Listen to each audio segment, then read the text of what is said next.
నాకు ఇప్పటి వరకు 12 ఎపిసోడ్లు అయితే జరిగినాయి. ఇంకా 3 ఎపిసోడ్లు ఉన్నాయి. ఇప్పటి వరకు నాకు అమ్మాయిల్లో ఎవరు వెళ్తారో అబ్బాయిలు ఎవరు వెళ్తారో నాకు ఒక ఐడియా వచ్చింది. అంటే 3 పేర్లు ఉన్నాయి, నువ్వు అడగచ్చు ఇంకా పేర్లు లేవని. నా ఎక్కడైతే ప్రస్తుతం 3 ఉన్నాయి, ఆ 3 పేర్లు కూడా చెప్తాను. ఆ ముగ్గురులో 2 అమ్మాయిలే ఉన్నారు, ఎందుకో తెలియదు. ఫస్ట్ వచ్చేసరికి శ్రీజ. ఫస్ట్ నుంచి టాస్క్ విధానం ఏంటో ఎందుకో తెలియదు, కానీ శ్రీజ మీద ఒక మంచి పాజిటివ్ సైడే ఉంది నాకు ఎప్పుడుని. అంటే ఒక స్ట్రాటజీ ప్లే చేసింది, బట్ అది టైం బ్యాలెన్స్ తక్కువ, స్ట్రాటజీ అయితే మిస్ఫైర్ అయింది, ఒప్పుకుంటాను.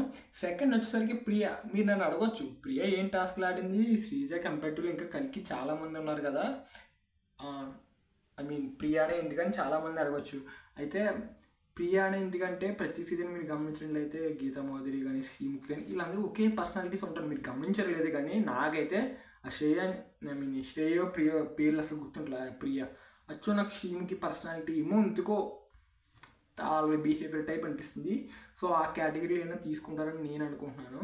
ఇంక కమింగ్ టు అబ్బాయిలో నాగ ప్రశాంత్ అనుకుంటున్నాను. ఇది నా ఒపీనియన్. అండ్ ఇప్పటికి ఎలా ఉంది, లాస్ట్ ఎపిసోడ్లో మారిపోవచ్చు, చెప్పలేను.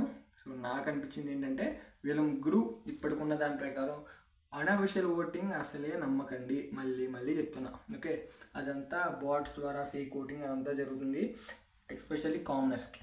ఓకే.